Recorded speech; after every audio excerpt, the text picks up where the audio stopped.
بسم الله الرحمن الرحيم الحمد لله حمدا كثيرا طيبا مباركا فيه والصلاة والسلام على رسول الله وعلى آله وصحبه ومن والاه. Salam alaikum wa rahmatullah. Avant d'entrer dans le vif du sujet, mes remerciements aux frères qui viennent de nous permettre pendant cette demi-heure de chanter les louanges de Dieu et la gloire de notre prophète sallallahu alayhi wa sallam. Dieu a créé les belles choses. Parmi les belles choses que Dieu a créées, c'est la voix. Il y a des gens à qui Dieu a donné ce don, le don de chanter, et on doit apprécier, on doit les soutenir et les encourager. Comme lorsque quelqu'un vous offre un repas, un cordon bleu, vous le remerciez.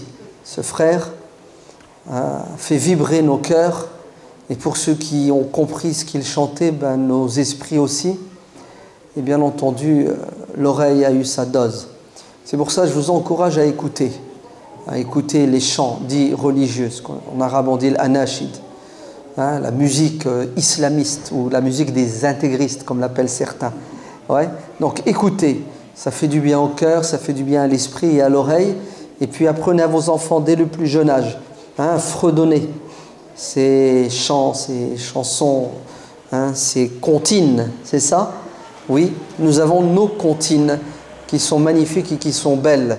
Et il faut que l'on grandisse parce que c'est comme ça qu'étaient les compagnons du prophète sallallahu alayhi wa sallam. Et d'ailleurs le prophète lui-même chantait avec ses compagnons quand il chantait. Vous entendez, le prophète les accompagnait. Et le prophète aimait écouter ceux. Et, c'est bon, liberté d'expression, je dis ce que je veux.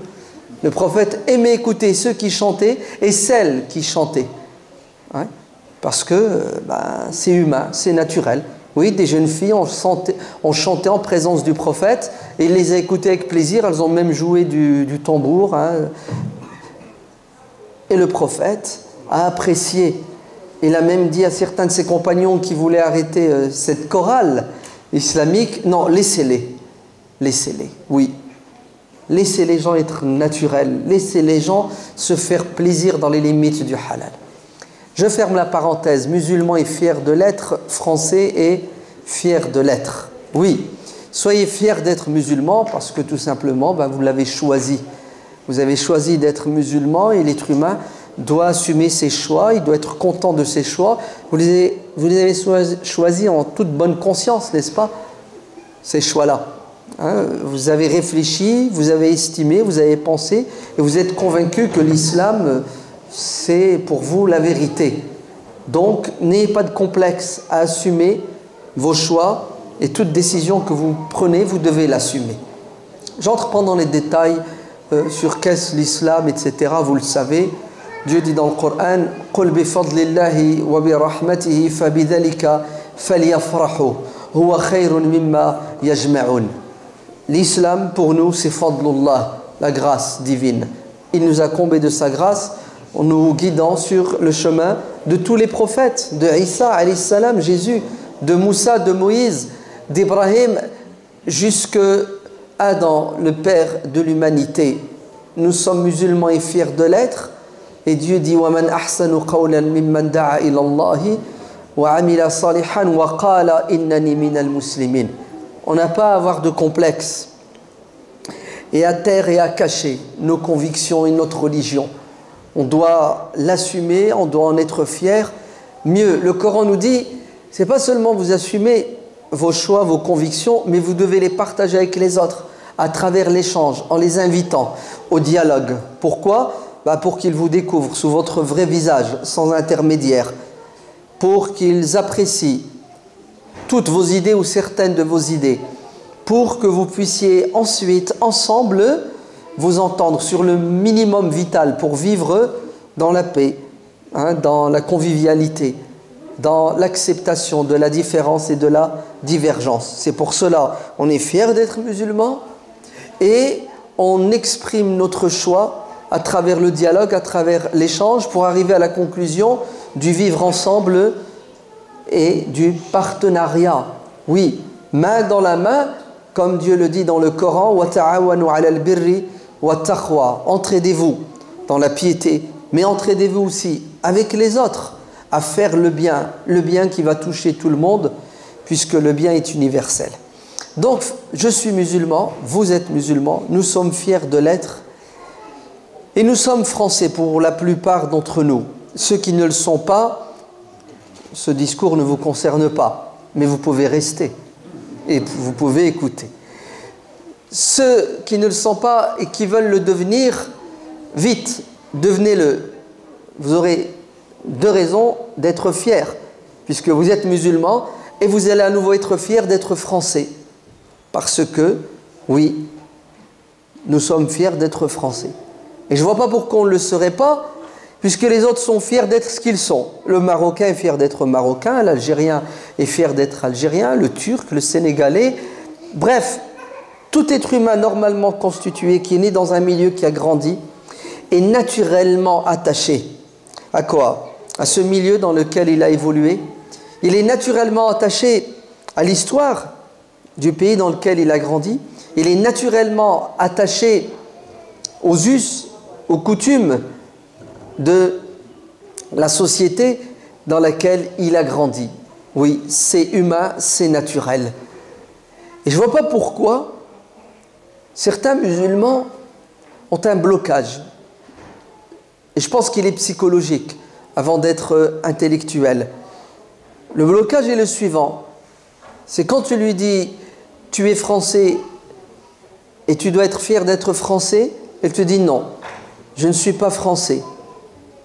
Je suis d'origine marocaine, algérienne, tunisienne, sénégalaise. » Bon, je ne vais pas chaque fois citer 50 000 nationalités. Donc ne m'en voulez pas si j'en choisis une à la place d'une autre. Vous avez compris. Donc quand tu lui dis tu es français, il te dit non. Je suis quoi? Je suis marocain, algérien. Et il l'exprime, pas seulement avec la parole, mais parfois avec des gestes. On le voit quand il y a un match de foot. Tu soutiens quelle équipe? Ouais, France-Algérie? Oui, allez-y. Hop, je soutiens l'Algérie. Le jour où il va se marier, ou sa cousine va se marier, il sort quel drapeau? Il y a plein d'événements comme ça qui sont très révélateurs. Révélateurs de quoi? D'un petit complexe, un blocage. Pourquoi tu ne veux pas reconnaître que tu es français? Regardez ce qu'il vous dit. Il vous dit, c'est parce que les autres ne me reconnaissent pas comme français. Même si je pense que je suis français, l'autre me considère toujours comme un étranger ou un demi-français ou un quart de français. Conclusion, nous faisons un déni d'identité nationale. Bien que nous soyons français, dans la réalité, pourquoi est-ce que nous sommes français? Nous sommes français comme le Marocain né au Maroc et qui a grandi au Maroc est marocain. Et le Turc est turc. Et je ne vois pas pourquoi moi je ne serais pas français. Au nom de quoi? Et ça m'arrive tous les jours. À chaque fois que je croise quelqu'un, salam alaikum, alaikum salam, tu vas comment mon frère? Question suivante, tu es d'où? Réponse. Mais de manière spontanée, je ne réfléchis pas. Je suis du Nord. Où du Nord? Pour le peu que je lui ai donné la réponse en arabe, il capte tout de suite le ton, il capte l'intonation, mais il capte le dialecte. Il me dit « Nador, Tanger ?» Ouais. Bon, certains m'ont dit Alger, Constantine. Non, je suis du nord de la France. Je suis un ch'ti. Et là, il y a une minute de silence. Parce que je viens de tuer chez lui, Mskin, une croyance. Quelqu'un qui a le faciès comme le mien, qui a ma religion, n'arrive pas à entendre et à comprendre que je sois français de manière naturelle et spontanée. Et comme ma réponse ne veut pas rentrer dans son puzzle, vous savez ce qu'il dit? Et tes parents, ils sont d'où? Regardez l'inverse. Moi, ça m'arrive jamais, mais pourquoi pas? On va faire un exercice. Je demande à quelqu'un, je sais très bien qu'il n'est pas français, ça s'entend. Vous avez bien dit, je n'ai pas dit ça se voit, ça s'entend. D'accord? Tu es d'où? Le mec qui me dit, je suis algérien. Ben, je ne lui pose pas la question, et tes parents sont d'où? Ça va, vous me suivez? Parce que pour moi, il est algérien, ben, il est algérien, tant mieux pour lui. Pourquoi pas? Il faut bien que tu sois de quelque part. Mais quand toi tu dis tu es français, ça ne marche pas. Je vais dire, ouais, mais c'est normal, c'est parce que nous sommes des étrangers. Oh là là, toi tu es étranger, moi je ne le suis pas. Vous avez compris? Ouais, mais nous sommes des enfants d'immigrés. Non, toi tu es enfant d'immigrés, moi je suis enfant de français. Jusqu'à quand nous allons, écoutez bien, rester enfermés dans ce délire? Parce que c'est un délire, il n'y a rien de logique. Bon sang, je veux bien que mes parents ne soient pas français. D'ailleurs, ils ne le sont pas. Mieux, ils ne le seront jamais. Oui, impossible. Si, peut-être dans les papiers, mais intrinsèquement, au fond d'eux-mêmes, au niveau structure psychologique, mentale, intellectuelle, mes parents qui sont nés au bled et qui ont grandi là-bas ne sont pas français. Mais moi qui suis né en France, qui ai toujours vécu en France, c'est vrai que j'ai passé des vacances, 15 jours, une semaine, un mois dans certains pays, vous avez vu, hein? Ouais. Pourquoi est-ce que vous n'arrivez pas à entendre et comprendre que je suis français? Ah ouais, je sais pourquoi, parce que pour vous, être français, c'est être blanc. C'est ça? Pour vous, être français, c'est être un descendant de Gaulois. Pour vous, être français, c'est être chrétien ou athée. Pour vous, être français, c'est boire du vin et manger du camembert. Pour vous, être français, c'est tout sauf être musulman. D'origine, certes, je nie pas mes origines. Une telle ou une telle. Non. Il est temps que l'on arrête ce déni d'identité nationale, culturelle, parce que c'est contre nature. On se fait violence pour rien du tout. Je suis français, j'assume ma francité, et ce n'est pas un péché d'être français en islam, puisque la terre appartient à Dieu, et Dieu nous a créés différents. Il a fait de nous des peuples, des nations, chacune a ses particularités. Ben, croyez-moi, et qui ne l'a pas vécu, quand on était gosse et on allait au bled, ils nous traitaient d'étrangers, c'est ça, oui ou non? Ils ne nous considéraient pas comme des autochtones, et ils ont raison. Et voilà que moi, aujourd'hui, je veux à tout prix m'attacher à une identité qui n'est pas la mienne, revendiquer une identité qui n'est pas la mienne. Je sais ce que vous allez me dire, ouais, mais et les origines? Oui, mais ça veut dire quoi les origines? Moi, je voudrais bien comprendre qu'est-ce que ça veut dire les origines. Si les origines, chez vous, ça veut dire un héritage culturel, religieux, j'entends que nous avons tous hérité de nos parents d'un pan de leur culture et de la religion. Mais dites-moi, combien pèse cet héritage aujourd'hui dans notre structure psychologique, intellectuelle? Non. La vérité, c'est que je suis français comme mon voisin d'origine gauloise à 80%, à 90%. Très bien. Je suis français, je l'assume, comme le prophète Mohammed sallallahu alayhi wa sallam était mécois et il l'assumait.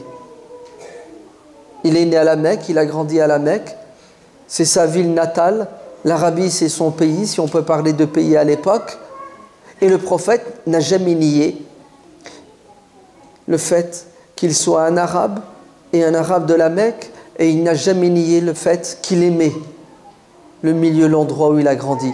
Il n'a jamais nié le fait qu'il aimait son peuple et que ses coutumes étaient les coutumes de son peuple. Et d'ailleurs, quand on l'a forcé à quitter la Mecque, il l'a quitté avec les larmes aux yeux, en disant « Tu es le meilleur des endroits sur terre, à mes yeux, aux yeux de Dieu. Et si ton peuple ne m'avait pas forcé », il parle à sa Mecque chérie, bien-aimée. La Mecque, ça fait 13 ans que les Mécois, en majorité, le combattent. D'ailleurs, s'il s'en va, c'est parce qu'il n'y a plus de liberté et on veut attenter à sa vie, on veut le tuer. Et malgré cela, il parle à la Mecque et il dit à la Mecque, si ton peuple ne m'avait pas forcé à partir, je ne partirai pas. Je m'en vais à contre-cœur malgré moi. Et pourtant la Mecque lui est hostile, oui ou non? Mais il l'aime. Et pourquoi vous n'aimez pas la France alors? Puisque le prophète aimait la Mecque. Et comment tu veux que j'aime la France alors que... Alors, ce ne sont pas mes propos, hein, mais c'est ce que disent certaines personnes.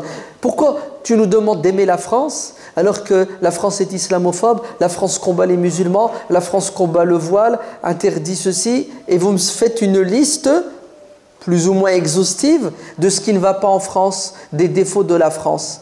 Vous voulez que je vous fasse la liste des défauts et de ce qui ne va pas à la Mecque au temps du prophète? Alors dites-moi, qui est plus hostile, qui a le plus combattu l'islam et les musulmans? La Mecque ou la France? Attendez, ils sont attaqués aux messagers de Dieu. D'accord? Alors qu'ils voyaient les miracles. Non, vous vous trompez. Vous mélangez tout. Le prophète a fait la distinction entre quoi? Entre sa terre natale, donc la France, et le peuple mécois qui est composé d'une majorité manipulée par une minorité. Oui, il y a des racistes islamophobes, xénophobes, tout ce que vous voulez comme phobes, pas seulement qui détestent les musulmans, mais ces gens-là détestent des citoyens français qui ne sont pas musulmans. Et ce n'est pas parce qu'en France il y a des gens qui détestent l'islam et les musulmans, qui combattent l'islam et les musulmans, que je dois détester la Mecque et que je dois détester les Mécois. Oh pardon, oh là là, c'est la fatigue. Ça va, vous me suivez? Vous avez vu l'amalgame? Vous avez vu l'erreur que nous faisons? Vous avez vu le piège dans lequel on est tombé? En fait, on ne réfléchit pas, on laisse nos sentiments s'exprimer. Le prophète a pleuré quand Dieu lui a demandé de quitter la Mecque et il l'a quitté en pleurant. Et les Sahaba ont quitté la Mecque en pleurant. Et les Sahaba, en quittant la Mecque, arrivés à Médine, ils sont tombés malades. Vous entendez? Ils sont tombés malades. Psychologiquement, physiquement. Si bien que le prophète alayhi salam rend visite à Bilal qui est malade. Et Bilal va chanter de la poésie parce qu'il avait la nostalgie de quoi? De la Mecque. Ajib. Bilal pleure la Mecque. Bilal n'a qu'une envie, c'est de retourner à la Mecque. Retourner dans la gueule du loup, c'est ça? C'est incroyable, hein? Et ses compagnons souffrent tellement qu'ils viennent demander au prophète une solution. On a de la fièvre et ça ne va pas dans notre tête. Et le prophète va les aider et les soigner. Vous savez ce qu'il va leur dire? Il ne va pas leur dire de détester la Mecque parce que la Mecque est islamophobe. Le prophète n'enseignait pas la haine et la négation de l'identité culturelle, nationale. Vous savez ce que va faire le prophète? Il va lever les mains et dire au Seigneur, fais-nous aimer Médine comme nous aimons la Mecque.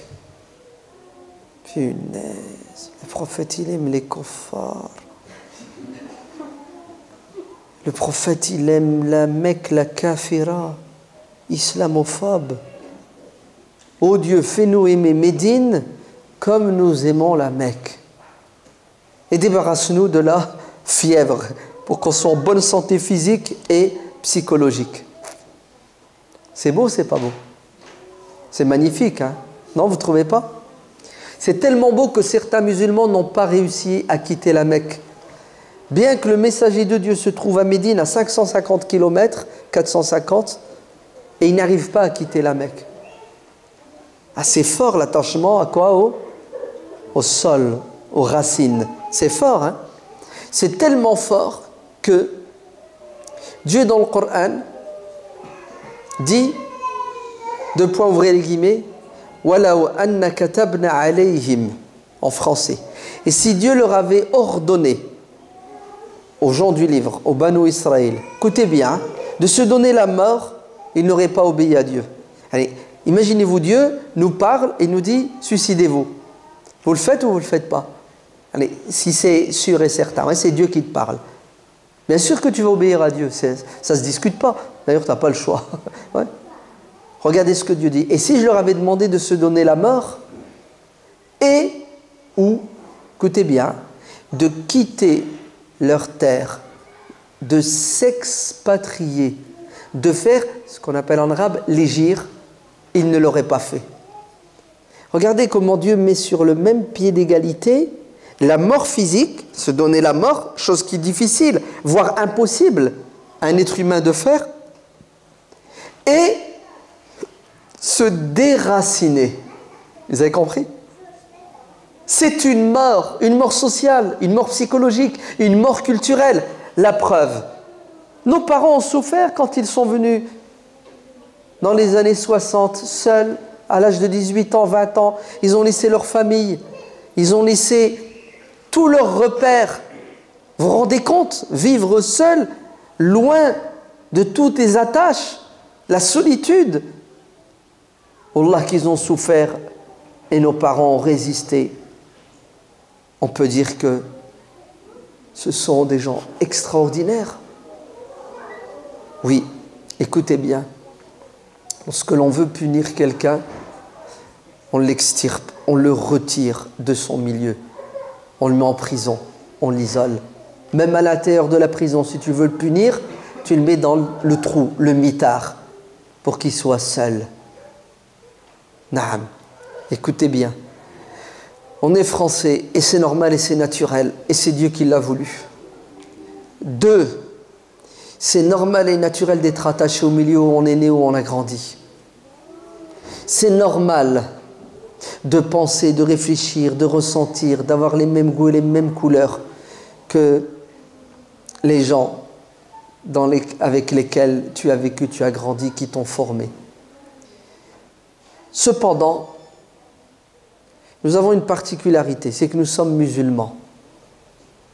Et ainsi, notre religion nous a éduqués dans l'esprit critique. On fait un effort intellectuel. Pourquoi? Pour différencier ce qu'on estime être bon de ce qui est mauvais, ce qui est vrai de ce qui est faux. Si bien que notre religion nous a enseigné que le propre de l'être humain, c'est de s'intégrer au milieu dans lequel il vit et de s'assimiler en adoptant les us et les coutumes, le urf, sans remettre en question et nier sa foi et sa pratique religieuse. Oui, c'est pour cela l'islam n'a jamais été une religion qui a pour objectif de dominer et d'exterminer tous ceux qui ne veulent pas adhérer à la foi et ceux qui ne veulent pas rejeter leurs us et les coutumes. La preuve, il y a toujours eu des non-musulmans en terre d'islam et les musulmans, là où ils sont, ont leurs particularités socio-culturelles. Ils ont gardé leur langue, ils ont gardé leurs coutumes, ils ont gardé leur tenue vestimentaire. Tout ça, grâce à quoi? À cette religion qui est large, souple et qui englobe toutes les différences et toutes les divergences dans un cadre qui s'appelle la tolérance musulmane. Oui, comme l'Indonésien est musulman, indonésien est fier de l'être. Le Sénégalais est musulman, sénégalais avec ses particularités et il est fier de l'être. Je suis musulman français, fier de l'être. Dites-moi, quels sont donc ces blocages qui nous empêchent de revendiquer notre identité nationale? Mieux, je vais aller plus loin. Qu'est-ce qui nous empêche d'être des patriotes? C'est-à-dire d'aimer notre patrie et de défendre notre patrie. d'être les avocats de notre pays. Qu'est-ce qui nous empêche? Un, on n'a pas été élevé, éduqué dans le nationalisme et le patriotisme français, puisque nos parents n'étaient pas français. Ils nous ont bercés dans un pseudo-retour au bled, un endroit dont on n'est jamais venu, puisqu'on est né ici. Ainsi, ils nous ont dit, ton bled, c'est le bled de tes ancêtres. Ça a marché quand on était petit, mais une fois qu'on a grandi, ben écoutez, naturellement, spontanément, on a très bien compris que là-bas, c'était pas chez nous. C'était bien chez eux. Chez nous, c'est là où on vit tous les jours. Qui parmi vous n'a pas ressenti ce que je vais vous dire maintenant? Moi, je me souviens quand on était gosse, nos parents ils nous ont emmenés en vacances, une fois tous les 2 ans, ça dépend de la cadence. Écoutez bien, hein, avec tout ce que ces vacances avaient de positif et de négatif, après 15 jours, 3 semaines, 1 mois, on ne rêvait que d'une chose. Vous savez laquelle? Le retour au bercail. Et tu le vivais d'une manière intense. Plus tu t'éloignes du lieu de tes vacances, en fait, de la terre de tes parents, plus tu te rapproches de ta terre, là où tu es né, plus tu es envahi par un sentiment extraordinaire de quoi? Une paix intérieure, une sérénité. Moi, je me souviens, Wallah al-Adim, tu traverses la Méditerranée, tu te sens bien déjà. Tu te dis, ouf, c'est derrière. Ouais. Bon, l'Espagne, à l'époque, dans les années 70, c'était un peu ouah. Ouais, il n'y avait pas d'autoroute, il y avait des brigands. Mais mon frère, dès que tu dépassais les Pyrénées, oh, mon Dieu, déjà là, à la radio, tu captes le français, tu es content. Ouais. Bah oui, tu as été sevré pendant 1 mois. Ouais. Et tu arrives en France. Le problème, ce n'est pas nous qui sommes nés en France. Observez, je ne sais pas, revenez en arrière et regardez vos parents, nos parents. Wallah al-Adim, tout le temps qu'ils étaient au bled, ils étaient stressés. Ils avaient peur du flic, c'est ça? Non, c'est pas qu'ils avaient peur du flic. Ils avaient peur du mec qui se trouve au coin de la rue, du quartier. En fait, c'est une balance. Hein. Ouais. Mais alors là, s'ils devaient faire des papiers, ils étaient morts. Non? Et dès qu'ils arrivaient en France, première station-service, aire de repos, ils s'arrêtaient. Et là, la pression, elle partait, elle diminuait. Elle n'existait même plus. Vous savez pourquoi? C'est naturel, c'est normal. Moi, je vais vous le dire. La France est un beau pays. Et chauvin que je suis, c'est le plus beau des pays sur Terre. Oui. Et ma main a coupé que le Brésil est le plus beau des pays pour les Brésiliens. Qu'est-ce que vous en pensez? Ouais. Le Brésil est le plus beau pays pour les Brésiliens, avec tous les manquements, les imperfections, les défauts qu'il y a au Brésil. Aimer son pays, c'est normal, c'est naturel. Qu'est-ce qui nous empêche d'aimer notre pays, d'en être fiers? C'est l'éducation que nous avons reçue. Deuxième chose qui nous en empêche, c'est qu'on a tous eu, plus ou moins, ou on a tous entendu des anecdotes, des expériences de racisme, ouais, de rejet de quelqu'un. Et on est tombé dans un péché qui s'appelle le racisme, nous-mêmes. Ouais. On a entendu quelqu'un dire que tous les Arabes étaient des voleurs. On a des origines arabes, donc on renvoie l'ascenseur. Tous les non-arabes, donc tous les Français gaulois de souche, sont des racistes. Ça s'appelle l'essentialisme. Et on est dans un dialogue de sourds. On s'accuse mutuellement d'incompréhension et de rejet. Alors qu'en vérité, tous les Arabes ne sont pas des voleurs. Je ne vous apprends rien de nouveau. Et tous les Français gaulois ne sont pas des racistes. Je ne vous apprends rien de nouveau non plus.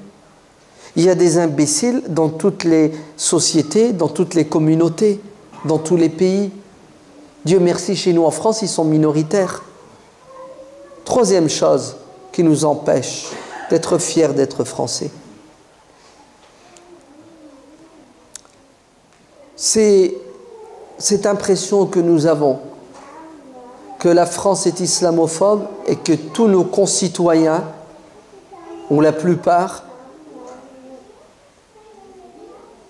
non musulmans sont islamophobes. Oui, on croit que la France combat l'islam. Et vous allez me sortir des preuves. Et je les connais, vos preuves. Ouais. La loi contre le foulard, hein, le 15 mars 2004. Anniversaire il y a 4 jours, c'est ça? Ouais. Et d'autres exemples dans le domaine. Mais vous allez me sortir aussi, bah, tu as bien vu la Libye? Ouais. On a bombardé, on a tué. Ouais. L'Irak, l'Afghanistan. Et puis, si vous avez un peu de connaissances historiques, ou si vos parents ont fait la guerre d'Algérie, boum, vous fouinez dans l'histoire et vous dites, bah, écoutez, la colonisation, vous avez bien vu ce que la France a fait, ouais, en Algérie, en Martinique, etc., etc. Tout ça, rassemblé dans votre inconscient ou votre conscient, ou peut-être même votre expérience, vous pousse à tomber dans une exagération. En fait, c'est une injustice. Et oui. Parce que dire que la France combat l'islam et les musulmans, c'est injuste, c'est un mensonge, c'est pas vrai. Vous avez tort. Bah, la preuve, vous êtes là. Ouais. Si la France combattait les musulmans, bah, je sais pas, vous devriez être dans des bunkers en ce moment. Ouais. Si la France combattait l'islam, bah, toutes ces mosquées seraient fermées. Non. C'est pas comme ça qu'il faut analyser la situation. Vous vous trompez. Dites qu'il y a des Français non musulmans qui n'aiment pas l'islam, qui n'aiment pas les musulmans. Oui, je suis d'accord avec vous. Et j'ai presque envie de vous dire, c'est normal et c'est naturel, puisque je n'existe pas pour plaire aux autres. Et il y en aura toujours des gens qui vont détester les autres pour de bonnes ou mauvaises raisons. Hein? Je ne suis pas là pour que tu m'aimes. Je suis là pour vivre en paix avec toi. Tu m'aimes, tant mieux pour toi et tant mieux pour moi. Tu m'aimes pas, ben, tant pis pour toi parce que tu ne sais pas ce que tu rates. Ouais? Tu devrais plutôt m'aimer parce que je suis aimable. Et tant que ta haine n'a pas d'impact sur moi, tu as le droit de ne pas m'aimer. Vous en avez entendu? Tu as le droit de ne pas m'aimer. Tout ce que je te demande, c'est d'être juste avec moi. Donc, dites qu'il y a des gens qui n'aiment pas l'islam, je vous dis oui. Il y en a et ils ont le droit. À tort ou à raison, je ne discute pas. Hein. Dites qu'il y a des non-musulmans qui combattent l'islam, physiquement, intellectuellement, qui critiquent l'islam, qui dénigrent l'islam. Les musulmans, je vous dis oui, il y en a. Ça ne date pas d'aujourd'hui. Il y en a toujours eu. Ça va? La Mecque. Ouais, ils n'aimaient pas trop l'islam, hein, les Mécois. Ouais, encore moins les musulmans. Je suis d'accord avec vous, il y en a. Combien il y en a, je ne sais pas. Je n'ai pas de statistiques. Hein. Ok, je n'ai pas fait un micro-trottoir non plus. Mais ne tombez pas dans l'essentialisme. Vous généralisez. Vous allez me dire, ouais, tu nous demandes trop, là, c'est difficile. Avec tout ce que j'entends à la télé, à la radio, ce que je lis, j'ai l'impression, après ça devient une conviction, que tout le monde nous déteste, tout le monde... Tiens, on dirait que j'ai atteint mon objectif. Eh oui. Et vous savez, c'est quoi mon objectif ? C'est de vous pousser, vous musulmans, à avoir peur. Pardon, vous savez qui je suis maintenant. Moi, je suis plus le même personnage. Hein. Ça va, vous voyez quand même. Ouais, j'ai changé là. On dirait que j'ai atteint mon objectif. Je vous ai poussé intelligemment, ça prend du temps, ça fait 25 ans que je travaille, ouais, pour vous pousser, vous, Français musulmans, musulmans de France, à quoi? À avoir peur de la France. à avoir peur des Français non musulmans, des Gaulois. Résultat, ben vous êtes devenus crispés. Automatiquement, vous vous marginalisez, vous vous enfermez et vous vous écartez de la société. Et les seuls contacts que vous avez avec la société, c'est parce que vous avez besoin de boire et de manger. Mais vous êtes bien entre vous. Vous tombez dans le communautarisme aveugle. Oui, c'est mon but et mon objectif. Faire de vous des citoyens de seconde zone qui ne pensaient qu'à vos droits et qui ne cherchaient pas à assumer vos devoirs puisque vous n'arrivez pas à concevoir d'être au service d'un pays qui ne vous aime pas et qui vous déteste et qui vous combat. Et si c'était le cas, je vous dirais oui, vous avez plus ou moins raison.